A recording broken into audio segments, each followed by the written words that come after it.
दोस्तों, इस वीडियो में आपका स्वागत है। सरकारी बजट तथा अर्थव्यवस्था के एमसीक्यू हम करने वाले हैं। क्लियर है? वीडियो स्टार्ट करने से पहले मैं दोबारा एक चीज रिपीट करता रहता हूँ और वीडियो में दोबारा बोल रहा हूँ, उसकी प्लीज पूरी की पूरी वीडियोस देख लो, क्योंकि अगर आपने वीडियो देख ली तो मुझे नहीं लगता कि शायद कोई क्वेश्चन होगा जो आपको नहीं आता होगा। ठीक है, एक आधी बहुत रेयर केस होता है जो हम जानबूझ के डालते हैं ना। बुक से रिलेटेड जैसे क्वेश्चन है, मान के चलो कि बजट को पहले कहाँ रखा जाता है, ये बुक में शायद क्वेश्चन होगा भी नहीं, फिर भी मैंने डाला है, तो ये क्वेश्चन आपसे नहीं हुआ ना, क्योंकि ये बाहर का क्वेश्चन है। क्लियर है? बाकी जितने हैं ना, ये सारा बुक से ही है, जितना भी है सारा का सारा बुक से है, जो भी आपको नोट्स लिखना है उसी से ही बता रखा है। कुछ भी एक्स्ट्रा मुझे रेयर ही लग रहा है कि होगा। ठीक है ना? तो पहले 12 क्वेश्चन मैंने आपके सामने लिख दिया, 12 नहीं 13 क्वेश्चन है, 13 मैंने आपके सामने लिख दिया, अभी मैं और भी लिखने वाला हूँ। क्लियर है? तो मैं आपको एमसीक्यू करा रहा हूँ, मैंने मना नहीं किया, बट प्लीज एक बार पहले बजट की वीडियोस देख लो ताकि आपको बजट समझ में आ जाए, क्योंकि बजट एक अकेला ऐसा चैप्टर है जो कि पूरी तरह से आ रहा है। आपको पता है बजट पूरी तरह से आ रहा है, ठीक है ना, उसमें से कुछ कटवट नहीं हुआ है। तो स्टार्ट करते हैं सरकारी बजट तथा अर्थव्यवस्था के एमसीक्यू। और जो हमारे पास पहला है बचा हुआ है SEZ, क्योंकि आपसे इसका फुल फॉर्म पूछा जा सकता है। तो इंग्लिश में इसको कहते हैं बच्चे स्पेशल इकोनॉमिक जोन। क्या कहते हैं? Special economic zone. और हिंदी में कहें तो विशेष आर्थिक क्षेत्र। क्या बोला मैंने? विशेष आर्थिक क्षेत्र। पहला क्लियर। नंबर 2, ऐसी स्थिति जिसमें सरकार के आय तथा व्यय के बीच संतुलन पाया जाता है, तो उस स्थिति को क्या बोला जाता है? जहां पे संतुलन पाया जा रहा है, तो हम बोलेंगे राजकोषीय अनुशासन। यानी राजकोषीय क्या है? अनुशासन की फॉर्म में है अभी। ठीक है ना? वहां पे क्या संतुलन है? संतुलन है, यानी ना तो आपको क्या नाम है आय ज्यादा, ना आपका व्यय ज्यादा, दोनों बराबर है। ठीक है ना? तो इसको कहते हैं राजकोषीय अनुशासन। क्लियर हो गया? आगे कर प्राप्तियां, ये आपको पता होना चाहिए कि ये सारी कर प्राप्तियां हैं। और नीचे जो है वो करेत्तर प्राप्तियां हैं। क्या है? करेत्तर प्राप्तियां। तो बात करते हैं कर प्राप्तियां की। तो जैसे इसमें मैंने लिखा आयकर, निगम कर, उपहार कर, संपत्ति कर, सीमा शुल्क, उत्पादन शुल्क, संपदा शुल्क और जीएसटी, वस्तु और सेवा कर। बेटा संपदा शुल्क वही है, मैंने बताया था ना, इनहेरिटेंस टैक्स होता है एक, जो वारिस पन्ने में मिलता है, यानी जब कोई किसी डेथ हो जाती है तो जो उसका अगला वारिस होता है उसको संपत्ति एंड ऑल मिल जाता है, तो उस पर जो टैक्स लगता है उसको कहते हैं संपदा शुल्क, है ना। इनहेरिटेंस टैक्स बोलो या एस्टेट भी बोल सकते हो, एस्टेट ड्यूटी। क्या? Estate duty, ESTATE, estate duty. Clear हो गया? अब करेक्टर बोलूं तो करेक्टर में आता है शुल्क। अब बच्चा देखो क्या सोचता है, यहाँ पे भी शुल्क है, यहाँ भी शुल्क है। बच्चे नहीं, ये अलग है, ये फीस की बात कर रहा है, किसी और फीस की बात कर रहा है, ये आपके टैक्सेस हैं। तो इसलिए मैंने जानबूझ के नाम लिखे, कहीं पता चला आप इस शुल्क के चक्कर में इसको शुल्क बना दो तो हो गया काम बेड़ा करे एक नंबर का, है ना।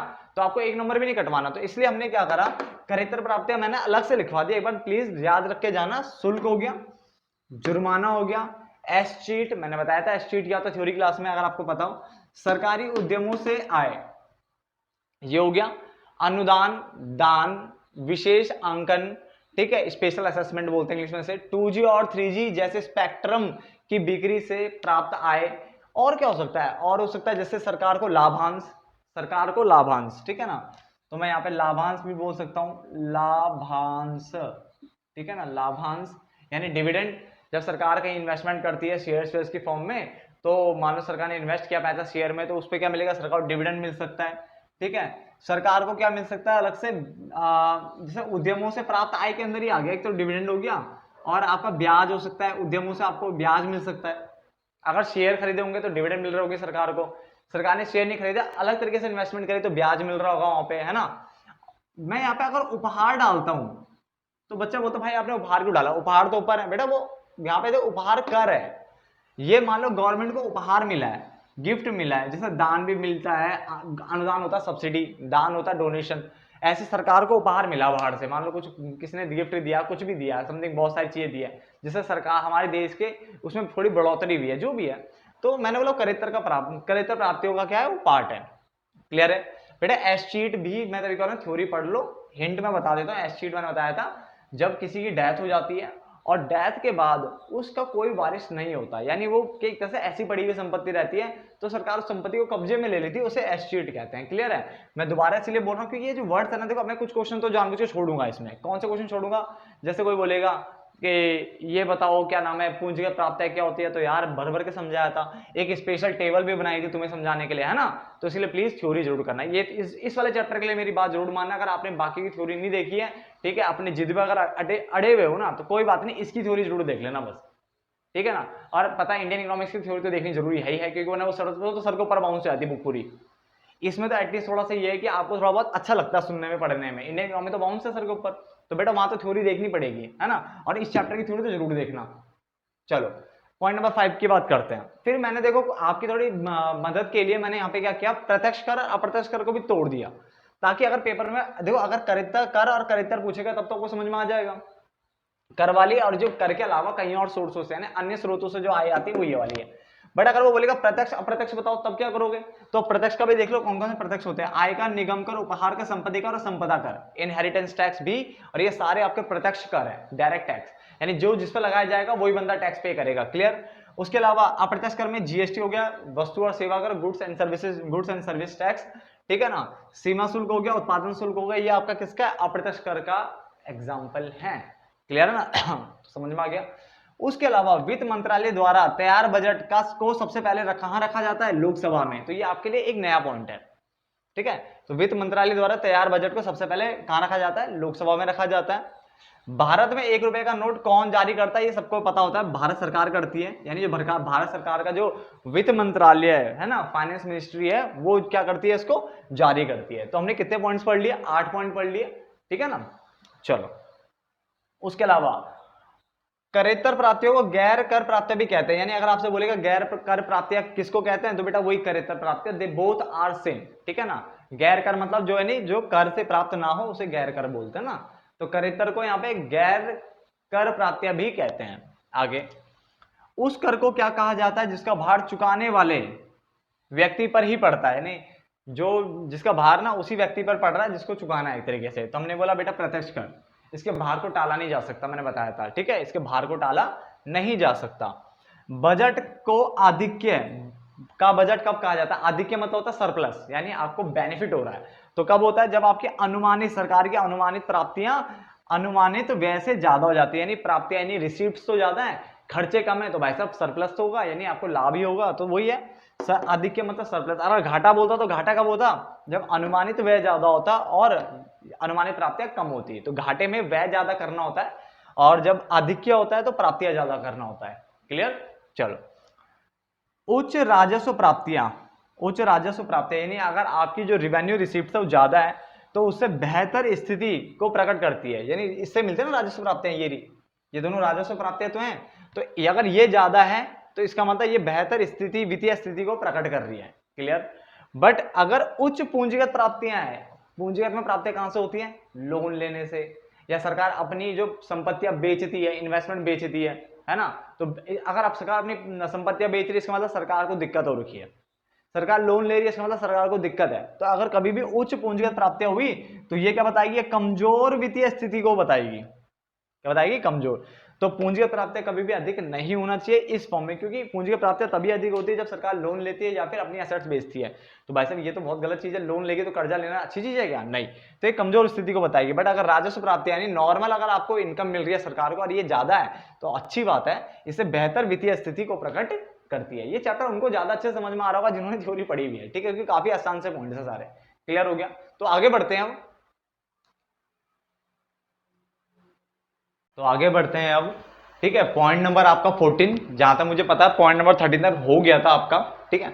तो पॉइंट नंबर 14 की अगर बात करें तो यहाँ पे है भारत में वित्तीय वर्ष की अगर हम बात करें, ठीक है, फाइनेंशियल ईयर की अगर हम बात करें तो वो 1 अप्रैल से शुरू होता है। कहां से स्टार्ट होता है, 1 अप्रैल से शुरू होता है और दूसरे वर्ष के 31 मार्च तक ये चलता है। जैसे मान के चलो आपका 2020-21 आपका साल है, तो आप क्या बोलोगे, इसे कैसे पढ़ोगे, तो 1 अप्रैल 2020 से शुरू हुआ और 31 मार्च 2021 में खत्म हुआ। सपोज करो आपके पास इस तरह से साल लिखा हुआ है 2008 और 9, तो कैसे पढ़ोगे, 1 अप्रैल 2008 को ये शुरू हुआ और कहां तक गया, 31 मार्च 2009 तक, ठीक है। तो 8 में शुरू हुआ, 9 तक खत्म हुआ। तो एक साल के पहले वाले साल में अप्रैल से शुरू होगा और अगले वाले जो दूसरे वाले वर्ष के मार्च तक जो चलता है उसको कहते हैं वित्तीय वर्ष, ठीक है ना। मगर आपको खाली अगर ये दिया हुआ है 2016 दिया हुआ है तो बेटा सिर्फ एक ही साल होता ना, तो उसको ऐसे पढ़ते हैं फिर 1 जनवरी 2016 से 31 दिसंबर 2016। तो देखो ना यहाँ भी 16 आ रहा है, यहाँ भी 16 आ रहा है, इसका मतलब ये कौन सा ईयर है, ये बेटा कैलेंडर ईयर है। तो मैं इसकी बात तो कर ही नहीं रहा कैलेंडर ईयर की, मैं तो वित्तीय वर्ष की बात कर रहा हूँ। और वित्तीय वर्ष को कैसे पढ़ा जाता है भारत में, ऐसे पढ़ा जाता है 1 अप्रैल से लेकर 31 मार्च तक, क्लियर हो गया ना, ठीक है, डन। चलो मैं इसको मिटा देता हूं। उसके बाद दूसरा पॉइंट जो आपका है पॉइंट नंबर 15, वहां पे लिखा हुआ है डैश भावी पीढ़ी पर, भावी मतलब होता है जो फ्यूचर की में, यानी फ्यूचर जनरेशन जो है, ठीक है, पर अक्सर भार उत्पन्न करती है। तो फ्यूचर जनरेशन पे कौन भार उत्पन्न करेगा, तो यहाँ पे वर्ड जो है बच्चा वो है पूंजीगत प्राप्तियां। क्योंकि पूंजीगत प्राप्ति आपको कैसे हो सकती है, देखो इसलिए डेफिनेशन क्लियर रखो हमेशा। देखो पूंजी वाला आपके परिसंपत्तियों से रिलेटेड होता है, देयता से रिलेटेड होता था ना। अब आपको प्राप्ति लेनी है, इसका मतलब आपने लोन लिया तभी आपके पास पैसा आएगा, या फिर आप अपनी एसेट्स बेच दोगे यानी अपनी संपत्ति बेचोगे तब आपके पास पैसा आएगा। तो यार अगर गवर्नमेंट अगर अपनी संपत्तियां बेच रही है तो वो भी तो बेकार ही है, और गवर्नमेंट अगर लोन ले रही है तो वो भी बेकार है। आने वाली जनरेशन के ऊपर इसका भार पड़ता है। अगर लोन लेगी गवर्नमेंट आज के टाइम पे तो आगे वाली जनरेशन ही तो उसको भुगतेगी, और कौन भुगतेगा, ठीक है ना। तो पूंजीगत प्राप्तियां भावी पीढ़ी पर अक्सर भार उत्पन्न करती है। बच्चे ये बहुत छोटे पॉइंट्स है बट बहुत बड़े भी हो सकते हैं एक तरीके से। कैसे, अगर इसके ऊपर क्वेश्चन आ गया आपको पूंजीगत प्राप्तियां और पूंजीगत व्यय, राजस्व का क्या नाम है, राजस्व प्राप्ति, इस टाइप के उटपटांग से वो दे दिए ना ऑप्शन, और आपको अगर डेफिनेशन क्लियर नहीं हो रखी है तो आप टिक नहीं लगा पाओगे, याद रखना। इसलिए मैं कह रहा हूं आप थ्योरी पढ़ लो पहले इसकी, ठीक है ना। चलो 16वां, सरकार द्वारा डैश आर्थिक सहायता तथा वृद्धावस्था पेंशन के रूप में लोगों की निर्धनता या अर्थव्यवस्था के पिछड़ेपन को प्रकट करता है। तो उच्च राजस्व है, अगर सरकार का जो राजस्व है वो ज्यादा है, यानी ये परिसंपत्ति वाला नहीं है, ये देयता वाला नहीं है, उसके अलावा अगर कोई खर्चा हो रहा है ना, अगर सरकार कोई खर्चा वर्चा कर रही है और वो ज्यादा खर्चा हो रहा है इस रूप में, जैसे मान लो आर्थिक सहायता दे रही है सरकार लोगों को, या वृद्धावस्था पेंशन दे देती है लोगों को, ठीक है ना। तो ये क्या दिखा रहा है, ये दिखा रहा है कि लोगों में निर्धनता, बच्चे अभी भी लोग अभी भी निर्धन है यहाँ पे, और अर्थव्यवस्था अभी भी पिछड़ी हुई है, ठीक है। तो ये जो अंडरलाइन किया हुआ ना, तो ये भी पूछ सकता है, ये भी पूछ सकता है। तो ऐसे भी आ सकता है सरकार द्वारा डैश ये दे देगा, फिर नीचे 4 ऑप्शन दे देगा, आप बताओ कौन सा सही है। या फिर ऐसा आ सकता है सरकार द्वारा उच्च राजस्व है, अगर ज्यादा सरकार का राजस्व ज्यादा है, ज्यादा खर्चा कर रही है सरकार, तो वो क्या प्रकट करेगा, तो नीचे ऑप्शन में ये वाले ऑप्शन होंगे। तो आपको पहचान करना है कि अगर ज्यादा राजस्व अगर पे कर रही है सरकार, इसका मतलब लोगों की निर्धनता को प्रकट कर रहा है, अर्थव्यवस्था अभी पिछड़ी हुई है, बैकवर्ड इकोनॉमी है, ये प्रकट कर रहा है बच्चा, ठीक है ना। चलो यहां तक कोई दिक्कत तो नहीं है। अगला पॉइंट पढ़ते हैं बेटा, पॉइंट नंबर 17 में लिखा है सरकार द्वारा डैश अर्थव्यवस्था में निजी निवेश के अभाव मतलब कमी को प्रकट करता है। तो उच्च पूंजीगत व्यय, अगर सरकार का पूंजीगत व्यय ज्यादा है, सरकार का पूंजीगत व्यय ज्यादा है, तो इसका मतलब ये हुआ कि अर्थव्यवस्था में निजी निवेश जो है ना उसका अभाव है, उसका क्या है, अभाव है, उसकी कमी है। तो ये कैसे भी आ सकता है, ये पूछ सकता है सरकार द्वारा डैश अर्थव्यवस्था में निजी निवेश के अभाव को प्रकट करता है, या फिर सरकार द्वारा जो उच्च पूंजीगत व्यय है वो क्या प्रकट करता है, तो आप बोलोगे निजी निवेश व्यय के अभाव को, यानी प्राइवेट लोग जो इन्वेस्टमेंट करते हैं ना उसके अभाव को ये प्रकट करता है। चलो सरकार द्वारा पूंजीगत व्यय बढ़ जाता है, यानी सरकार पूंजीगत व्यय को बढ़ाती है, बहुत ज्यादा पूंजीगत व्यय करती है, कैपिटल एक्सपेंडिचर कैसे कर सकती है, या तो परिसंपत्ति खरीदेगी तो खर्चा हो सकता है, या तो अपने लोन को पे करेगी तो खर्चा हो सकता है ना। जब भी पूंजीगत वर्ड आता है तो ये देखा करो परिसंपत्तियां और अपनी लायबिलिटी यानी लोन वोन टाइप की चीजें। तो व्यय कब होगा, यानी जब एसेट्स खरीदेंगे तो खर्चा हो सकता है सरकार का, या तो दूसरा हो सकता है जब आप लोन को पे करते हो तो तब खर्चा हो सकता है, क्लियर है। और पूंजीगत प्राप्ति कब हो सकती है, जब आप लोन लेते हो और एसेट्स को बेचते हो तभी पैसा आ सकता है ना। चलो तो लिखा सरकार द्वारा पूंजीगत व्यय बढ़ जाता है जब अर्थव्यवस्था में क्या होता है बच्चा, अवस्फीतिक अंतराल होता है बेटा, अवस्फीतिक लिखा हुआ है, ठीक है ना, यानी डिफ्लेशनरी गैप की बात कर रहा है। किसकी बात कर रहा है, डिफ्लेशनरी गैप की बात कर रहा है, इन्फ्लेशनरी यानी स्फीतिक अंतराल नहीं है, ये अवस्फीतिक अंतराल है, क्लियर हो गया। चलो संतुलित बजट कब होता है, जब आपका बजट प्राप्तियां और बजट व्यय आपस में बराबर होते हैं, ठीक है, इसको संतुलित बजट कहते हैं। यानी सरकार की जो अनुमानित प्राप्तियां, कुल प्राप्तियां हैं वो कुल व्यय के बराबर हो जाती है, ठीक है। तो बजट बोलो कुल व्यय चल जाएगा, ठीक है ना। और असंतुलित बजट कौन सा होता है, असंतुलित होता है जिसमें जो बजट प्राप्तियां होती है वो बजट व्यय के बराबर नहीं होती। बेटा ये इक्वल टू का साइन होता है, इसमें अगर मैं कट मार दूं बीच में तो ये होता है नॉट इक्वल टू। तो यानी बजट प्राप्तियां जब बजट व्यय के बराबर नहीं होगी तो वो कौन सा हो जाएगा, असंतुलित। जब बराबर होगी तो कौन सा होगा, संतुलित। तो उसको ये भी लिख सकते हैं सरकार का कुल अनुमानित आय जब सरकार की कुल अनुमानित व्यय के बराबर नहीं होती, ठीक है। तो जब बराबर नहीं होती तो असंतुलित बजट, और जब सरकार का कुल अनुमानित आय यानी प्राप्तियां सरकार की कुल अनुमानित व्यय के बराबर हो जाती है तो वो कौन सी, असंतुलित बजट, ठीक है ना। तो ये वर्ड एक ही है, या आपको याद रखना है, ठीक है ना। आगे घाटा कब होगा, घाटे का बजट जब आपका बजट व्यय ज्यादा नहीं, खर्चा ज्यादा होगा प्राप्ति से, तो घाटा होगा आपके पास, ठीक है। या सरकार की कुल अनुमानित जो प्राप्तियां हैं वो ज्यादा हो, व्यय जो है ज्यादा हो गया किससे, प्राप्तियां से। सरकार की जो कुल अनुमानित व्यय है वो ज्यादा हो रहा है सरकार की कुल अनुमानित प्राप्तियों से, ठीक है। बट बचत कब होगा? बचत जब आपके पास प्राप्ति ज्यादा होगी, तो प्राप्ति ज्यादा और व्यय क्या है? कम है। क्लियर हो गया? देखो मैंने कहा था जब तक ये बजट या अनुमानित नॉर्मल कुल अनुमानित कुछ नहीं कहता, कुल ही होता है, ठीक है, तो ये माना जाता है। बट जब वो स्पेशली राजस्व बोलेगा, ठीक है, जैसे बोलेगा राजस्व घाटा, तो बेटा सिर्फ राजस्व बोला है, अब बजट वर्ड यूज मत करना। अब बोलना राजस्व घाटा बोलेगा तो नहीं, राजस्व व्यय जब ज्यादा होगा किससे? राजस्व प्राप्तियों से। देखो राजस्व जब वर्ड लगा है तो राजस्व की बात करेंगे, पूंजीगत वर्ड लगेगा तो पूंजीगत की बात करें। जब कुछ नहीं कह रहा तो बजट लगाओ या अनुमानित कुल, इसका मतलब कुल ही है, तो कुल ही चलता है हमेशा, नहीं टोटल की बात करते हैं। क्लियर है? चल, मुद्रास्फीति की अवधि में घाटे का बजट वांछनीय होता है। अब मुद्रास्फीति चल रहा है, मुद्रास्फीति मतलब वस्तु और सेवाओं की कीमतें बढ़ती जा रही है और यहाँ पे तो कम होती है अपस्फीति में, तो इसमें जब बढ़ रही है तो उसमें लोग घाटे का बजट वांछनीय यानी सही होता है। मैंने कहा नहीं यार, ठीक है, ये असत्य है बच्चे। क्या है? असत्य है। मैं दोबारा एक चीज रिपीट कर रहा हूँ बच्चे, यहाँ पे बार बार कंफ्यूज मत होना बेटा, जो बोला जाता है सिर्फ उसके अकॉर्डिंग डेफिनेशन दिया करो। जैसे मान लो क्लास में 30 बच्चे हैं और 30 बच्चों को बोला गया है कि आपको सीधा बोला, क्लास में टीचर आता है बोलता है कि आपको कल इकोनॉमिक्स के 5 चैप्टर करके लेके आने हैं, इसका मतलब सबको करना है। तो हमेशा जब कुछ ना बोले तो कुल की बात किया जाती है, बजट लिखो या कुछ नहीं लिखोगे तो कुल ही होता वो। क्लियर है? बट जब बोलेगा स्पेशली नहीं बेटा आपको 5 चैप्टर करके लेके आने, तो बेटा फिर उसी बच्चे को करने पड़ेंगे ना। तो इसलिए कभी भी राजस्व बोलेगा तो राजस्व के अकॉर्डिंग डेफिनेशन, पूंजीगत बोलेगा तो पूंजीगत के अकॉर्डिंग डेफिनेशन, कुछ ना बोले तो बेटा टोटल के अकॉर्डिंग डेफिनेशन। क्लियर हो गया? ठीक है, पॉइंट नंबर 22 तक एक बार उतार लीजिए अब भी फटाफट से। तो आप क्या बोलोगे बेटा? पॉइंट नंबर 23, मुद्रास्फीति की अवधि में घाटे का बजट वांछनीय होता है। आप बोलोगे नहीं होता बच्चा, ये आपका असत्य है। धनी और निर्धन पर कर की एक स्थिर दर, यानी दर बिल्कुल सेम लगेगी, फिक्स रेट ऑफ टैक्स लग रहा है, फिक्स जो tax rate amount of fix है, ठीक है। तो उसने बोला ये प्रगतिशील कर कहलाता है। बेटा प्रगतिशील कर तो वो होता है ना जो आय के बढ़ने के साथ साथ कर भी बढ़ता है ना। तो बेटा ये असत्य है, ठीक है, ये क्या है? असत्य है, ये प्रगतिशील कर नहीं हो सकता। आगे सरकार राजस्व बजट सार्वजनिक निवेश के द्वारा जीडीपी समृद्धि पर ध्यान केंद्रित करता है। अब बच्चे यहाँ पे वर्ड क्या लिखा है? राजस्व। तो राजस्व का तो निवेश से तो कोई मतलब होता ही नहीं है, ठीक है, निवेश तो परिसंपत्ति के अंतर्गत आता है ना। तो बेटा परिसंपत्ति का राजस्व का कोई मतलब नहीं होता, ये तो पूंजी वाले का मतलब होता है। तो वैसे भी तो राजस्व बजट सरकार सार्वजनिक निवेश के द्वारा जीडीपी समृद्धि पर ध्यान केंद्रित नहीं करता बेटा ये, ठीक है, ये ध्यान केंद्रित नहीं करेगा। इसमें लिखा है कि जो राजस्व वाला है ना वो क्या करेगा? सार्वजनिक निवेश। अब निवेश तो पूंजीगत का पार्ट होता है, राजस्व का थोड़ी ना होता है, ठीक है, के द्वारा जीडीपी समृद्धि पर ध्यान केंद्रित करता है। तो आप बोलोगे नहीं करता। क्लियर है? कितने पॉइंट हो गए हमारे? 25 हो गए, ठीक है। अभी थोड़ा और आगे बढ़ते हैं, कुछ पॉइंट्स आपको करवा ही देता हूँ कि बेवकूफी आप कर ही रहो बच्चे, ठीक है, कुछ तो गारंटीड है। देखो मुझे पता है मैक्सिमम जो है ना वो चैप्टर पढ़ चुके हैं और मैं उनके लिए क्या नाम उनको शाबाशी भी दूंगा कि उन्होंने चैप्टर पढ़ लिया है, ठीक है। उनको आसान भी लगेगी कुछ चीजें और कुछ नया सीखने को मिलेगा बेटा। बट जो डायरेक्टली करने की कोशिश कर रहे हैं ना, ठीक है, वो गड़बड़ थोड़ा मामला है, ठीक है, डायरेक्ट करने की जरूरत नहीं है। अभी भी बोल रहा हूँ बेटा प्लीज चैप्टर पढ़ लीजिए पहले, ठीक है ना। चलो आगे बढ़ते हैं और उन्हीं के लिए मैं थोड़ा आगे पॉइंट्स और लिखवा रहा हूँ जिन्होंने चैप्टर नहीं पढ़ा, क्या कर सकते हैं। तो आगे बढ़ते हैं अब, ठीक है। पॉइंट नंबर कौन सा आपका? 26, राजस्व प्राप्तियां। देखो राजस्व प्राप्तियों के बारे में बता देता हूं आपको कि राजस्व प्राप्तियां से सरकार की परिसंपत्तियों में कोई कमी नहीं होती और ना ही कोई देयता उत्पन्न होती है, ठीक है ना, ना ही कोई देयता उत्पन्न होती है, ना तो देयता में उत्पन्न होना है, ना ही परिसंपत्ति कम होनी है।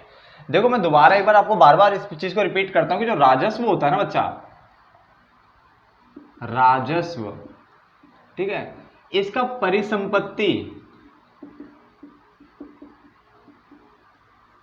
परिसंपत्तियों और दायित्वों से कोई लेना देना होता ही नहीं है। राजस्व का परिसंपत्ति और दायित्वों से कोई लेना देना नहीं होता, ना तो ये इनमें वृद्धि की बात करेगा ना कमी की बात करेगा। जबकि जो पूंजीगत होता है ना, पूंजीगत वाला जो होता है उनका परिसंपत्ति दायित्वों से मतलब होता है। ये मैंने आपको लास्ट में जब थ्योरी पढ़ाई थी उसके चार्ट में भी बताया था, है ना। तो राजस्व प्राप्तियां, आप देखो प्राप्तियां कब आ सकती है? जब आप अपनी परिसंपत्तियों को बेचोगे तभी पैसा आएगा, या फिर लोन ले सकते हो तो पैसा आएगा। तो परिसंपत्ति में अगर बात करें तो क्या मैंने बेची, इसमें तो परिसंपत्ति की बात होती ही नहीं है। तो ना तो परिसंपत्ति को बेच करके पैसा लेना है और ना ही लोन लेना, ना ही कोई देयता उत्पन्न होगी, यानी कोई लायबिलिटी उत्पन्न नहीं होगा। लोन वोन ले, जब लोन वोन जितनी भी चीजें होती है देयता के अंदर आती है ना, तो देयता भी उत्पन्न नहीं होती है। ये मैंने बहुत अच्छे से थ्योरी में समझाया हुआ है, ठीक है, खाली मैं एक बार रिपीट करने के पॉइंट ऑफ व्यू से मैंने लिखा है। पूंजीगत प्राप्तियां, अब पूंजीगत बोलेगा तो होता है, तो परिसंपत्तियों में कमी भी मिलेगी ताकि पैसा वहां से आएगा, और लोन से भी आप पैसा ले सकते हो, इसका मतलब देयता आपकी उत्पन्न होगी। देखो लोन जब आप लेते हो ना तो फ्यूचर में आपको उसको वापस करना पड़ता है, और फ्यूचर में कोई भी चीज अगर आपको वापस करनी पड़ती है बेटा वो देयता के अंदर आती है, तो देयता उत्पन्न होगी ना किससे। तो ये दोनों पॉइंट हो गए, इसमें नहीं नहीं लिखवा है, इसमें है लिखवा है। अब राजस्व व्यय कह रहा है, राजस्व व्यय अब खर्चा कब होगा, जब आप या तो परिसंपत्तियां खरीद रहे हो, आप कोई एसेट खरीद रहे हो, जमीन जायदाद कुछ भी खरीदा आपने, वो मान लो थोड़ा छोटा मोटा एग्जांपल है ना, आपने वो खरीदा, यानी खरीद परिसंपत्ति को खरीदने पर हो सकता है यानी वृद्धि करने पर, और दूसरा या तो अपने लोन की आप पेमेंट कर रहे हो तो ही पैसा जा सकता है, दो तरीके से। बट राजस्व वाले केस में तो इनकी बात करते ही नहीं है परिसंपत्ति दायित्व की, तो हम बोलेंगे सरकार की परिसंपत्ति में वृद्धि भी नहीं होनी चाहिए और दायित्वों में कमी भी नहीं होनी चाहिए, दायित्व मतलब देयता में कमी भी नहीं होनी चाहिए, ठीक है ना, तो वृद्धि मिलेगी ना कमी मिलेगी। बट जब मैं इसकी बात करूंगा तो परिसंपत्ति में वृद्धि होगी क्योंकि आपने खरीदा है, खर्चा किया खरीदने पे एसेट्स को, और लायबिलिटी भी, जो लायबिलिटी है उसको आपने रिपे किया है, पेमेंट करी, तो उससे पेमेंट करने से क्या होता है, कम हो जाती है आपकी लायबिलिटी। जैसे आपने मान लो 2 लाख रुपए का लोन लिया है सरकार ने, और सरकार ने मान लो 50,000 की पेमेंट कर दी, देयता में कमी कर दी है, तो अब देयता बची कितनी, 1.5 लाख बची ना, 2 लाख में से 50,000 चला गया 1.5 लाख, तो देयता में कमी आपको देखने को मिलेगी। क्लियर हो गया, तो मैंने रिपीट कराया जस्ट, ज्यादा डीप नहीं जाऊंगा इसमें, ठीक है, ये ऑलरेडी समझाया हुआ है, इसलिए बार बार थ्योरी का नाम लेता हूं मैं। साथ में आपको ना मैंने एक न्यूमेरिकल की वीडियो भी दी है जिसमें मैंने प्रैक्टिकल प्रॉब्लम्स इसके बजट वाले चैप्टर की भी करी थी, और साथ में साथ भुगतान से इसकी भी गई थी, तो प्लीज उनके फॉर्मूले मैंने वहां लिखे हुए हैं, तो प्लीज आप उस वो जो प्रैक्टिकल वाली है ना उनको भी करिए, क्या हो सकता है 1 नंबर का क्वेश्चन उसी प्रैक्टिकल के ऊपर बन के आ जाए, तो आप अपने नंबर क्यों कटवाना चाहते हो, तो प्लीज वो प्रैक्टिकल वाली वीडियो भी देख लीजिए, उसमें आपको क्वेश्चन सॉल्व करने आ जाएंगे और फॉर्मूले भी आ जाएंगे, फॉर्मूला भी लिखा हुआ आ सकता है कि बताओ राजकोषीय घाटा बराबर दिस प्लस दिस, क्या आना चाहिए इन दो जगह पे, तो बेटा फॉर्मूला पता होगा तभी तो करोगे। तो फॉर्मूले क्या है, वो प्रैक्टिकल वाली वीडियोस में जो भी जस्ट कुछ टाइम पहले मैंने अपलोड की थी, बजट की भी और भुगतान शेष की भी, ठीक है ना। चलो, जिस संपत्ति का कोई कानूनी वारिस नहीं होता, उत्तराधिकारी नहीं होता, वो संपत्ति सरकार के पास ले जाती है, सरकार को उससे आय मिलती है, सरकार को मिल गई ना, तो सरकार की इनकम हो गई एक तरीके से, तो बेटा उसको एस्चीट बोलते हैं, ये भी मैंने बताया हुआ है, उसको क्या कहते हैं, एस्चीट बोलते हैं। वह कर जो उत्पादन की विभिन्न अवस्थाओं में होने वाली मूल्य वृद्धि पर लगाया जाता है उसे मूल्य वृद्धि कर या मूल्यानुसार कर कहते हैं। बेटा क्या कहते हैं, मूल्य वृद्धि कर या मूल्यानुसार कर, तो ठीक है, तो मूल्य वृद्धि कर आप याद रखोगे वर्ड इसमें।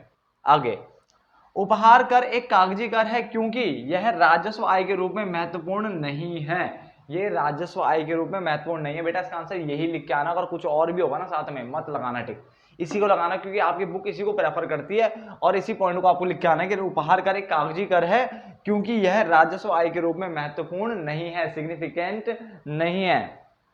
आगे, पूंजीगत प्राप्तियां, कुछ एग्जांपल बता दिए मैंने, पूंजीगत प्राप्ति नहीं, पूंजी कब आपको प्राप्ति हो सकती है, तो आप या तो उधार ले लो, लोन लेके आपको मिल सकता पैसा, या ऋणों की वसूली, इसका मतलब आपने पहले किसी को पैसा दिया था, अब आप उनसे वापस पैसा ले रहे हो, यानी ऋणों की वसूली, तो भी तो पैसा आ रहा है, उधार लेने से भी आ रहा है, और किसी को आपने पहले मान लो पास्ट में कभी पैसा दिया था, तो आप उनसे पैसा ले रहे हो, तो ऋणों की वसूली से पैसा आ सकता है, उधार से पैसा आ सकता है, या विनिवेश, विनिवेश मैंने बताया था अपने निवेश को कम करना, यानी अपनी इन्वेस्टमेंट को बेचना, निवेश को कम करना विनिवेश कहलाता है, ठीक है ना, तो ये इसके एग्जांपल होते हैं।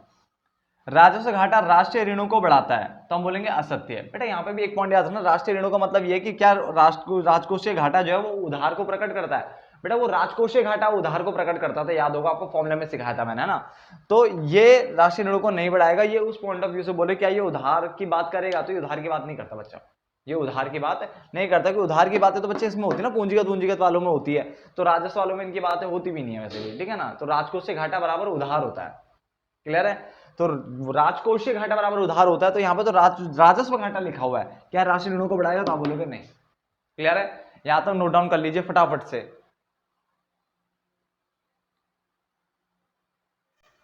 तो बच्चे आगे बढ़ते हैं, पॉइंट नंबर देखिए फटाफट से 35, प्रत्यक्ष कर वह कर है जो उसी व्यक्ति द्वारा दिया जाता है जिस पर उसे कानूनी तौर पर लगाया जाता है, ठीक है, जिस पर वह कानूनी तौर पर लगाया जाता है, ये डेफिनेशन आपको पता था पहले से, ठीक है, मगर ये डेफिनेशन दिया किसने, तो ये डेफिनेशन दिया था प्रोफेसर डॉल्टन ने दिया था, ठीक है ना, तो ये आपको याद रखना है, ठीक है ना। आगे, अप्रत्यक्ष कर वे कर है जो लगाए तो किसी एक व्यक्ति पर जाते हैं किंतु इसका आंशिक या कुछ हिस्सा या पूरी तरह से भुगतान किसी अन्य व्यक्ति के द्वारा करना पड़ता है, अन्य व्यक्ति को करना पड़ता है या अन्य व्यक्ति के द्वारा किया जाता है, एक ही बात है।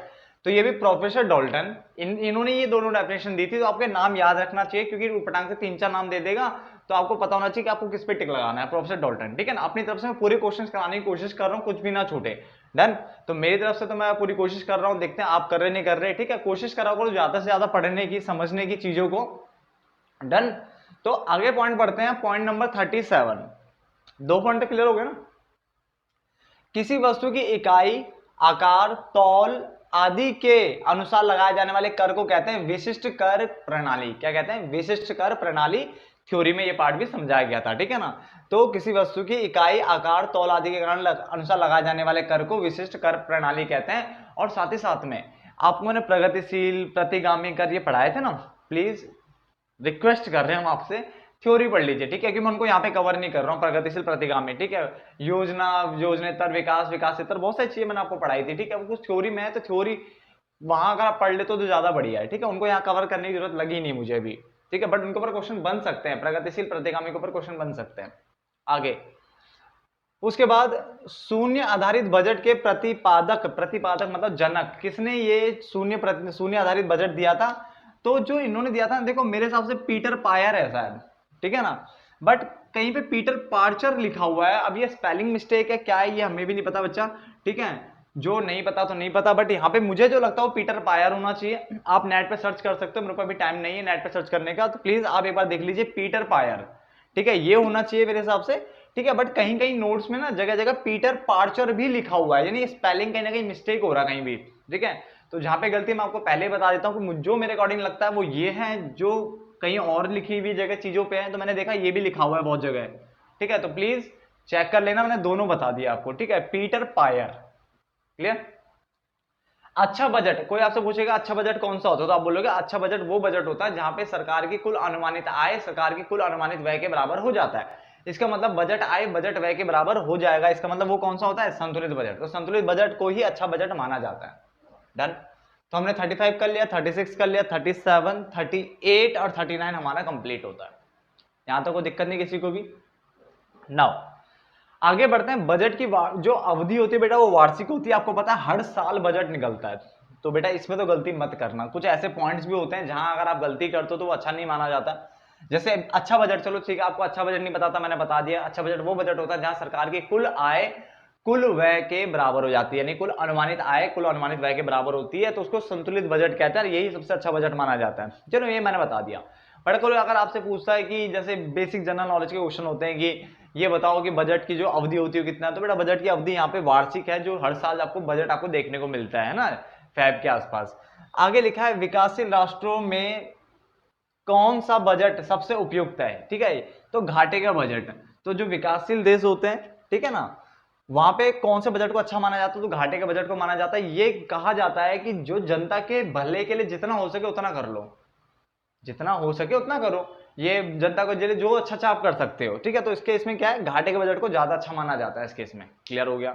आगे सरकारी बजट कौन प्रस्तुत करता है, ये भी बेसिक क्वेश्चन है, अगर आपको ये भी नहीं पता तो बेटा याद कर लीजिए। सरकारी बजट को कौन प्रस्तुत करता है? ये करता है वित्त मंत्री। कौन करता है? वित्त मंत्री, ठीक है ना, फाइनेंस मिनिस्टर। ऋण पर ब्याज मिलना, अब देखो ऋण की अगर मैं बात करता हूं तो ऋण तो मेरा भाई पूंजीगत के अंदर आता है ना। अगर आप ऋण ले रहे हो तो पूंजीगत प्राप्तियां, अगर आप दे रहे हो किसी को, ठीक है, या उसकी ऋण की पेमेंट कर रहे हो तो वो क्या होता है? पूंजीगत व्यय होता है तो पूंजी वाला सिस्टम ना। तो ऋण की बात नहीं कर रहा, वो कह रहा है ऋण पे जो ब्याज मिलता है, यानी इंटरेस्ट जो मिल रहा है, ये बताओ वो इंटरेस्ट क्या है? तो मैंने कहा वो इंटरेस्ट एक राजस्व प्राप्ति है। बेटा प्राप्ति इसलिए बोला क्योंकि मिल रहा है। अगर आप इंटरेस्ट दे रहे होते तो बेटा वो राजस्व व्यय होता। दोनों केस में राजस्व होता है, इंटरेस्ट को राजस्व के अंदर डाला जाता है, मैंने बताया था। लाभांश होता मान लो, तो लाभांश में डिविडेंड कहते हैं नहीं, जो शेयर पे मिलता है, तो अगर मिल रहा है लाभांश तो राजस्व प्राप्ति है। लाभांश दे रहे हो यानी किसी को दे रहे हो डिविडेंड, तो उसका राजस्व व्यय है। क्लियर ना? बजट विभाग किसके अधीन कार्य करता है? ये भी बेसिक सा जनरल नॉलेज बेस्ड क्वेश्चन है। बजट जो विभाग है वो उस जो बजट विभाग को वित्त विभाग के अधीन कार्य करता है। बजट विभाग जो है वित्त विभाग के अधीन कार्य करता है, यहां तक भी कोई दिक्कत नहीं, ठीक है ना। और उसके बाद एक पॉइंट और है मेरे पास कि बजट जो है वो सरकारी दस्तावेज है। तो बेटा कई बार आ जाता है कि कौन सा सरकारी दस्तावेज है? बेटा बजट एक सरकारी दस्तावेज है, ठीक है ना, या ऐसे लिखा सकता है बजट एक क्या है? डैश सरकारी दस्तावेज, उटपटांग से और भी दे देगा कुछ भी, ठीक है ना। तो बेटा आपको सरकारी दस्तावेज पे टिक लगाना है। तो ये भी आपसे पूछा जा सकता है, ये ऐसा करेगा बजट एक डैश है, 4 ऑप्शन दे देगा, ये हो सकता है, या फिर ऐसे बोलेगा डैश एक सरकारी दस्तावेज है। तो मुझे जहां तक लगता नहीं बजट के नाम से पूछेगा क्वेश्चन, वो पूछेगा कि क्या है वो सरकारी दस्तावेज है, फिर कुछ और 4-5 पॉइंट दे देगा, फिर देखते हैं आप कहां फंसते हो। क्लियर है बेटा? 2 क्वेश्चन आपके लिए, ये आप मुझे कमेंट बॉक्स में पूरा चैप्टर थ्योरी कर लो, ये कर लो, तब बता देना, कोई बात नहीं, बट बताना जरूरी है मुझे, ठीक है ना। मैं देखना चाहता हूँ आप इसको बता। बिल्कुल बेसिक सा क्वेश्चन है। पहला, डैश कर किसी अन्य पर हस्तांतरित किए जा सकते हैं। ऐसे कौन से कर है जिनको दूसरों पर हस्तांतरित किया जा सकता है, मुझे क्वेश्चन नंबर 1 का आंसर बताना। और क्वेश्चन नंबर 2, जेंडर बजट जो होता है, जेंडर बजट जो होता है क्या वो महिलाओं से संबंधित होता है? तो यहाँ पे यस या नो, यानी हाँ या ना लिख करके आप अपना जवाब दे सकते हो। तो ये 2 क्वेश्चन के आंसर प्लीज आप मुझे जरूर देना, ठीक है ना। बेसिक्स हैं तो आप मुझे आंसर दे दोगे।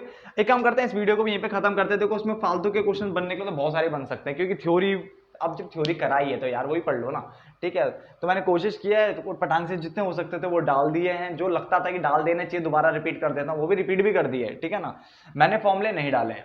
फॉर्मूले प्लीज, वो फॉर्मूले वाली जो मैंने वीडियो डाली है बजट के ऊपर, प्रैक्टिकल प्रॉब्लम्स के नाम से डाली होगी जो भी है, प्लीज उसको कर लीजिए। उसमें क्वेश्चंस है, ठीक है। उस पर क्वेश्चन के बेस पे भी क्वेश्चन आ सकता है, जैसे प्राथमिक घाटा एंड ऑल के ऊपर आ सकता है, राजकोष घाटे के ऊपर आ सकता है, ठीक है। तो वो प्लीज कर लीजिए एक बार। और उसमें फॉर्मूले भी लिखे हैं, तो फॉर्मूले प्लीज इसके बाद ही लिख लेना एक बार, और 45 के बाद लिख लेना, ताकि आपको फॉर्मूले भी याद हो जाए, ठीक है, दोबारा से। तो फॉर्मूले याद करने हैं, क्वेश्चंस आपको करने हैं, वहां से भी 1 नंबर के क्वेश्चन बन सकते हैं।